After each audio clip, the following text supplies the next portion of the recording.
ang pagbabalik ni Asta at ang tunay na final battle sa kwento ng Black Clover. Ang pagpapatuloy ng 2v1 nila kontra kay Lucius Zogrates na kung saan habang tumatagal, mas lalo pa silang lumalakas. Ang Devil Union mode ni Yami sa pamamagitan ng pag-possess sa kanya ng isang Supreme Devil na hindi nyo inaasahan na magbibigay sa kanya ng ability na magagamit niya para tapatan ang pinakamalakas na paladin ni Lucius na si Morgan. Dito na rin ipapakita ang anti-magic form nitong si Noel matapos din siyang bigyan ng anti-magic nitong si Asta. Ang lahat ng yan at marami pang iba ay tatalakayin natin dito sa ating full chapter review ng Black Clover chapter 384, 385, and 386. Hindi na natin puputol-putulin. Tatalakayin natin ang tatlong chapter na yun sa video na to. Kaya naman siguraduhin nyo nang nakalike, nakasubscribe at ring nyo ng bell button para automatic ma-notify kayo pag release natin ang susunod na video. Kaya wag na nating patagalin pa. Let's go! Sa pagsisimula ng chapter ay makikita natin dito ang combination ng magic ni Kirsch at nitong si Leo, ang Cherry Blossom Magic at ang Fire Magic naman nitong si Leo na ginamit nila para protektahan si Asta na completely na heal na ngayon ni Mimosa. After nilang makarecover ay agad naman na humingi ng tawad si Libby kay Asta dahil unang-una sa lahat, itong si Libby talaga guys ang may kasalanan kung bakit nag-hold back si Asta. Hindi naman niya kilala si Lichita at nakita niya lamang na nag-flash ang memories nitong si Libby sa kanyang isip. And since naka-enter nga sila ng Devil Union mode, kapag may nag-hold back sa kanilang dalawa, hindi talaga sila makakagalaw. Kaya humihingi ng tawad ngayon itong si Libby. Pero ngayon, nilinaw naman ni Asta na hindi siya galit at kailangan na nilang balikan si Yuno para tulungan ito. Napansin din nila kung gaano nakalaki ang improvements nitong si Leo. Pero dito guys, hindi nagtagal, dumating na itong si Noel. At tatrash talkin na naman sana niya si Asta, pero buti na lamang hindi niya na ginawa yun. Instead, kinompliment niya itong si Asta habang sinasabi na magaling daw, nakasurvive at nabuhay pa si Asta sa tindi ng tinamu niyang sugat mula kay Lucius. At hindi na din nag-aksaya ng oras itong si Noel. Lumapit siya agad kay Charmy para humingi ng kanyang food recovery magic. At itong si Asta naman, nagpaalam kay Mimosa habang pinapangako na hindi niya sasayangin ang pag-revive nito sa kanya. Babalik siya ng buhay at tatalunin nila si Lucius Zogrates. At hindi na sila nag-aksaya ng panahon, agad nang umalis ang dalawang ito ni Noel at ni Asta. At dito mafe-feature ang bagong form nitong si Noel na ang kanyang Valkyrie Armor, Black Dragon form. Na tulad ng iba pang mga miyembro ng Black Bulls, binigyan din siya ng anti-magic nitong si Asta para tulungan siya at para mas mabuff pa siya sa gagawin niyang mga atake. Para hindi na masayang ang oras nitong si Asta ay sinalubong na nitong si Noel ang mga sumusugod sa kanila ng mga angels habang sinasabihan si Asta na dumiretso na daw siya kay Lucius. Tulungan niya na si Yuno para matapos ng laban na ito at si Noel lang bahala sa mga natitira pang mga angels na pipigil sa kanya. On the other hand, akala natin guys sa Clover Kingdom lang nangyayaring laban, may nangyayaring laban din pala sa Land of the Sun. At sa lugar na ito, hawak-hawak na ng isa sa mga paladins ang shogun ng Land of the Sun na si Ryudo Ryuya. At kung titingnan yung mabuti guys, ito ay walang iba kung hindi si Heath Grice, ang isa sa mga pinakaunang nakalaban ni Asta sa kwento. At dito dahil alam nyo nga guys na hindi naman talaga combatant itong si Ryudo Ryuya, nakasalalay sa kanyang nakikitang foresight, sa kanyang vision ang kanyang pakikipaglaban, na dahilan kung bakit mas fitting siya na maging isang strategist, na maging isang commander. Hindi talaga siya nakadesign para makipaglaban sa isang 1v1, na dahilan kung bakit natalo nga siya nito. At ayon din guys sa pagsasalita ni Heath Grice dito, hindi talaga ito si Heath Grice kung hindi mismong si Lucius Zogrates. After daw niya na makuha ang Gargantuan Magic, kahit ang mga paladins, kaya niya nang sapian. Kaya niyang gamitin ang katawan nito at paulit-ulit na binibigyan din dito ni Lucius na dahil daw sa napakadaya na ability nitong si Ryudo Ryuya, hindi daw niya makita ito sa kanyang foresights. Hindi niya ito makita at hindi niya din ma-predict ang future nito, na dahilan kung bakit maliban kay Asta, itong si Ryudo Ryuya daw ang isa sa pinakamalaking tinik sa mga plano ni Lucius. Pero hindi ito agad pinatay ni Lucius. Binigyan niya ito ng last chance, ng huling pagkakataon At yun ay kung kakampi daw itong si Ryudo Ryuya kay Lucius, kung tutulungan niya itong si Lucius sa mga plano niyang gawin sa buong mundo, hindi niya ito papatayin. Dahil alam ni Lucius kung gaano kalaking asset ang Tengensu ability nitong si Ryu. At dito na nga nagsimulang magsalita si Ryu habang ini-explain ang kanyang sarili na at first daw, kailangan niyang gumawa ng isang napakalaking sakripisyo para sa mga mamamayan ng Land of the Sun. Dahil alam naman natin, napakalakas din sana nitong si Ryudo. Alam natin na napaka-OP niya, to the point na lamang pa nga siya kay Yami in terms of abilities. Pero kinailangan niya yung i-give up para makuha ang Tengensu na ito. Kaya naman not long after ma-acquire niya ang ability ito, unti-unti na siyang nagsisisi dahil hindi niya ine-expect na ganito pala kalaki ang drawbacks nito. Pero habang nagtatagal, dumating ang pagkakataon na may nakita siya sa kanyang visions, sa kanyang foresights, na sa loob ng isang kingdom sa malayong lugar ay may isang bata na katulad niya. At ang malala pa dito, mas malala pa sa kanyang sitwasyon nito, hindi ito nabigyan ng choice, hindi ito nabigyan ng option na tulad ng meron siya na ang ipagpalit ang kanyang ability sa Tengensu. Ang batang ito ay isinilang ng walang magic na para bang isang anomaly sa buong mundo, isang pinakamalas na bata. At dahil dito nakita din niya kung gaano kalaki ang growth ni Asta, kung paano ito hindi nag-give up, kung paano ito palaging nagpo-push through at all times kahit na palaging kontra sa kanyang sitwasyon. At dahil doon, ginanahan na naman na gawin itong si Ryudo Ryuya kung anong dapat niyang gawin. Si Asta ang naging kanyang inspiration. At dahil daw doon, hindi niya susuportahan itong si Lucius Zograte sa mga balak niyang gawin. Dahil ang tanging tao na susuportahan niya ay si Asta. At hindi lang daw siya ang magdedesisyon nun. Ang buong Land of the Sun ay babakapan si Asta. Nang dahil dito, hindi natuwa itong si Lucius sa naging sagot ni Ryudo Ryuya. At ang sabi niya, dahil dyan, mukhang hindi na daw kakailanganin ng bagong mundo ang isang shogun na nangangahulugan na right here and then, papatayin niya si Ryudo Ryuya. Or so that is what he thought dahil hindi nagtagal, dumating ang pinakamalakas na member ng Ryuzen 7.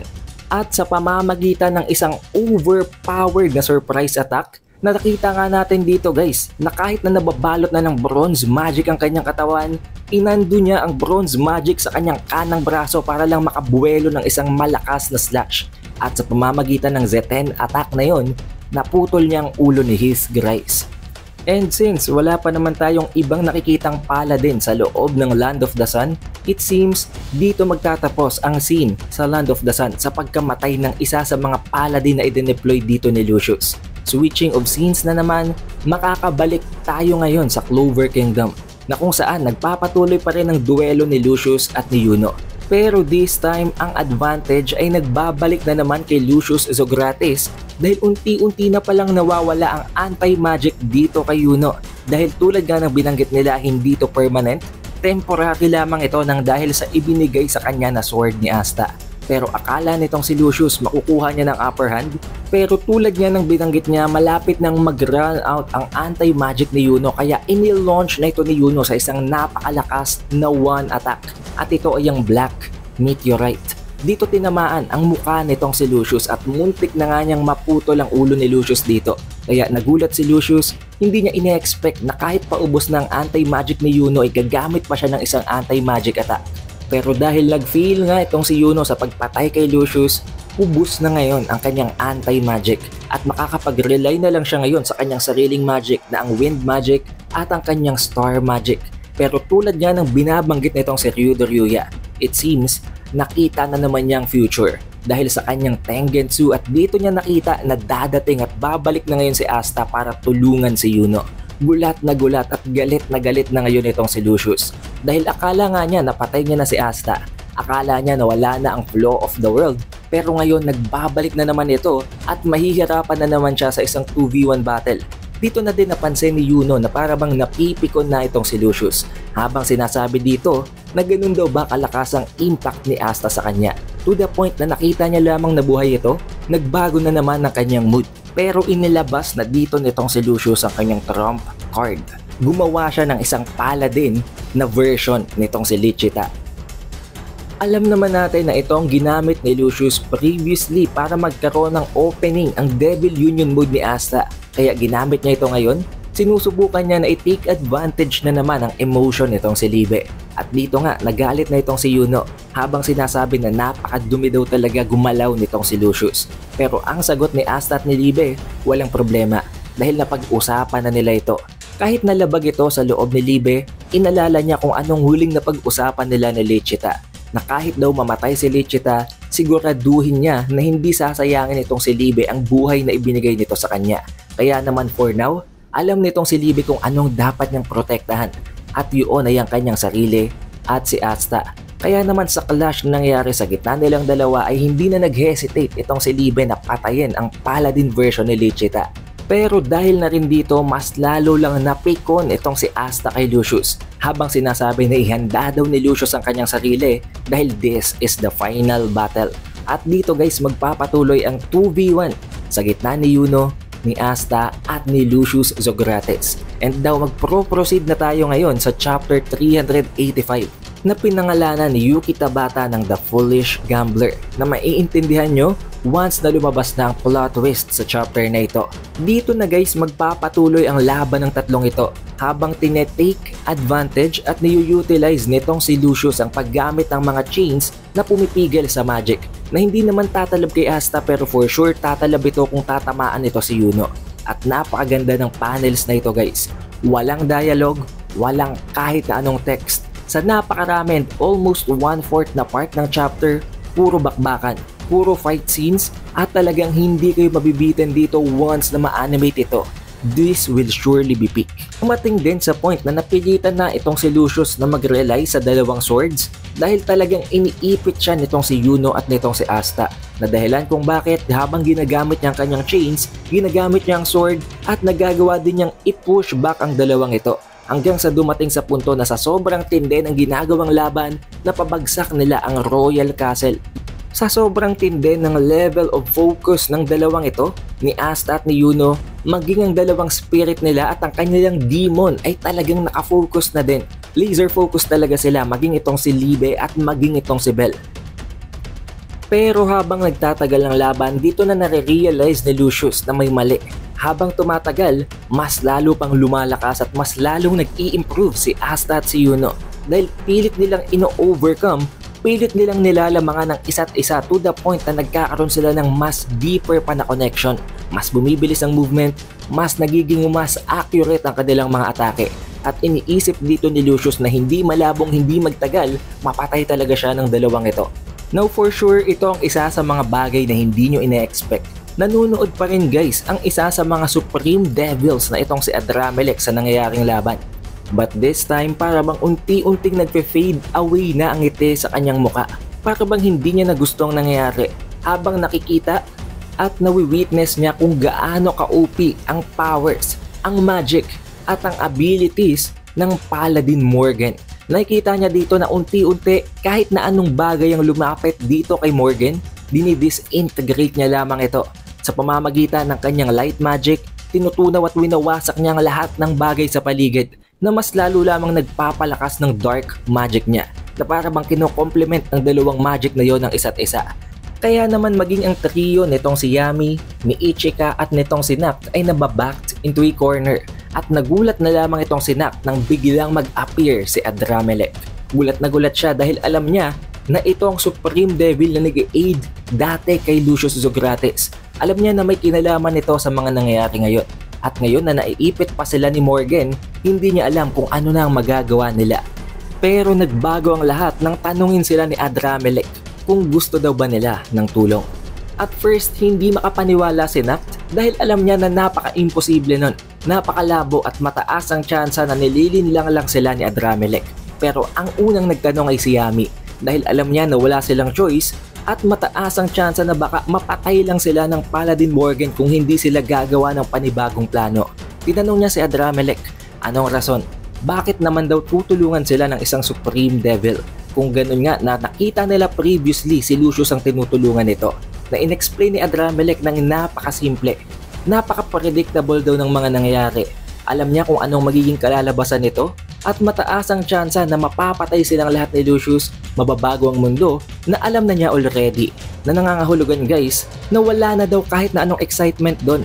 Predictable na yon ine-expect niya na yun ang magiging outcome.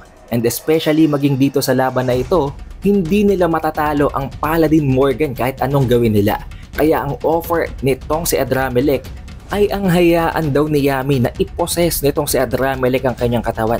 By that, mabibigyan siya nito ng mas malakas na powers, mas madayang ability na magagamit niya para patayin itong si Morgan. Na hindi agad pinaniwalaan nitong si Yami, pero inexplain din itong si Adramelech na after daw i-open ang Tree of Qliphoth at i-open ang gates papunta sa Underworld sa pamamagitan ng paggamit ng katawan ni Yami at ni Vangeance, naging suitable na daw, naging perfect vessel na daw ang katawan nitong si Yami para sa isang Devil Union na pwede na itong sapian ngayon ng isang Devil, maging ng isang Supreme Devil tulad ni Adramelech. At dahil dito, since wala nga silang choice, nagulat na lamang itong si Nak nang biglang tumawa ng napakalakas si Yami habang nag-agree dito kay Adramelech na tama daw, napakalupit daw na plano na naisip ng Devil na to. Kaya hindi nagtagal, sumape at pinoses talaga ni Adramelech ang katawan nitong si Yami. At makikita nyo sa panel na ito ang Devil Union mode ni Yami combined sa kanilang pil na nanggaling sa Yami clan. Nang dahil na nga sa nakikita nitong si Lucius ang lahat ng nangyayari sa buong mundo, nakita din niya sa kanyang vision kung gaano siya katinding tinraidor nitong si Adramelech. And dito din sinabi mismo ni Adramelech dahil alam niya na pinagmamasdan siya ni Lucius na hindi daw niya masisisi si Adramelech. It would be much fun daw ngayon na medyo fair na ang magiging laban. And this time, it would not be that much predictable na ngayong nasa panig na nga ng mga humans itong si Adramelech. Dito din ay binanggit ni Adramelech na may napaka-OP din daw siya na magic. Pero wag daw magugulat itong si Yami dahil hindi daw ito suitable or para bang hindi fitting na maging magic ng isang devil. Dahil ang dahilan pala nun is that ang magic nitong si Adramelech ay light magic na nangangahulugan na after niyang maposes si Yami ay nagpo-possess na ngayon ng dalawang magic na magkaiba at napakalayo. Tulad ni Morgan, meron na siyang dark magic at light magic. The only difference is that mas superior ang light magic ngayon ni Yami dahil nanggaling ito sa isang Supreme Devil. At dahil napakalakas nito, mas mataas ang degree of intensity ng light magic ni Adramelech. Kaya nitong patayin at patumbahin ang lahat ng mga angels and paladins. Habang pinapakita ang napakatinding panel dito na sinasabi ni Adramelech na it takes a devil to kill and battle angels. At dahil nga dito napakasimple at napakadali na ngayon na pinatay at na one-top ni Yami itong si Morgan. Na hindi nakakapagtaka, alam naman natin na napaka-OP na nga ni Yami after niyang makain ang pill mula sa Yami clan. What more pa ngayon na sinapian pa siya ng isang Supreme Devil na may light magic. At dito, finally, tinalo na nila si Morgan. Ngayon mag-proceed na tayo guys sa chapter 386 at ang title ng chapter na ito ay Voltage. Tulad ng kung paano tinalo ni Yami si Morgan, tinalo na din dito guys ni Mereoleona si Morris. At tumitingin siya sa itaas, dito niya nawi-witness kung gaano katindi ang nangyayaring laban sa gitna ni Lucius, ni Yuno at ni Asta. Dumating din sa punto na iniisip dito ni Lucius na medyo pangit ng sitwasyon dahil iniipit na talaga siya ng dalawa kaya kailangan niyang mag-devise ng panibagong plano. Habang sinasabi na oo daw, malakas ang dalawang ito, makakasurvive ang dalawang ito sa gagawin niyang atake. Pero makakasurvive daw ba ang mga mamamayan ng Clover Kingdom kapag tinamaan sila ng gagawin na atake nitong si Lucius? At makikita natin sa panel na ito na pinag-combine na nga ni Lucius ang napakaraming mga magic na ninakaw niya. Napakalakas, napaka-diverse ng elements ng atake na gagawin niyang ito. At ito ay ang isang napakalaking sphere, parang isang napakalaking meteor na ibabagsak niya sa mga tao sa Clover Kingdom. Tinatawag niya ito na ang kanyang Gargantuan Ultimate Magic United Forces. Nang dahil dito ng problema si Yuno at si Asta. Dahil kapag gumawa daw sila ng move, kapag nag-prepare sila ng isang atake na wawasak sa napakalaking sphere na ito, magkakaroon naman sila ng opening na pwedeng samantalahin ni Lucius. Pero buti na lamang may isang boses na nanggagaling sa ground na sumisigaw na wag daw silang mag-alala. Mag-focus lamang daw sila sa pakikipaglaban kay Lucius. At yun pala guys ay walang iba kung hindi itong si Mereoleona at itong si Fuegoleon. Si Mereoleona na nasa kanyang true mana mode At itong si Fuegoleon na naka-enter na ng kanyang sariling Spirit Dive. Completely sumanib na sa kanya ang Spirit of Fire na si Salamander. At dito guys, sa pamamagitan ng combination ng fire powers nitong si Mereoleon at ni Fuegoleon, tinatangka nila na wasakin ang ginawang gargantuan magic nitong si Lucius. Pero hindi yun sapat, hindi nila mawawasak ang napakalaking sphere na yon ng sila lang. Kaya tinawag nila ang isa pa nilang kapatid na si Leo. Sa pagdating ni Leo, nagkaroon sila ng enough na firepower. Napakalakas, napaka-OP at napaka-dense nang na-create nila na ultimate fire magic na hindi nagtagal. Sa pamamagitan nga ng napakatinding pag-release nila ng powers na ito, nawasak nila ang ultimate gargantuan magic ni Lucius. At dahil din doon, hindi na kailangang problemahin ng dalawa ni Yuno at nitong si Asta ang tungkol sa bagay na yon. Sinamantala din ng dalawang rivals na itong pagkakataon ang distraction at ang debris mula sa pagkasira ng gargantuan magic para makapag-launch sila ng isang surprise attack dito kay Lucius. Pinagpatuloy ng dalawa ang barrage and combination of attacks dito kay Lucius. At sa sobrang tindi nga ng focus nitong si Yuno at nitong si Asta, maging itong si Libe at itong si Bell ay wala nang ibang tumatakbo sa isip kung hindi ang matalo lamang itong si Lucius. Makikita din natin dito guys, ang napakatinding panel na ito na nag-feature ng True Devil Union itong si Asta at ng Spirit Dive mode naman itong si Yuno. Truly rivals sa loob ng isang napakatinding generational na shonen na ito. Dito din makikita natin na iba na talaga ang mood at ang expression sa mukha nitong si Lucius, as if may nakita siyang isang napaka-nakakatakot na vision na parang nakita niya na matatalo na siya. And for the final panel, for the final page, ay na-feature dito guys ang napakagandang scene na ito na kung saan ay pinagtutulungan talaga ni Asta at ni Yuno itong si Lucius. But this time, there will be no distractions at hindi nagagana ang mga panininlang nitong si Lucius kay Asta. Kaya naman sa susunod na chapter, for sure dito na mangyayari ang final battle, ang pinakahuling laban sa gitna ng tatlong ito. Pero matatagal na naman guys bago ma-release ang susunod na chapter na yon. Pero as long as nakasubscribe at na-ring nyo ang bell button sa channel natin, matik yan, manonotify kayo kapag may bagong Black Clover video tayo. Kaya siguraduhin nyo nang nakalike, nakasubscribe at na-ring nyo ng bell button. Also, we have an official Facebook page and official TikTok account. Kaya mag-like at mag-follow na din kayo sa ibang platforms na yon. It is The Updated Weeb and I will see you guys on the next one.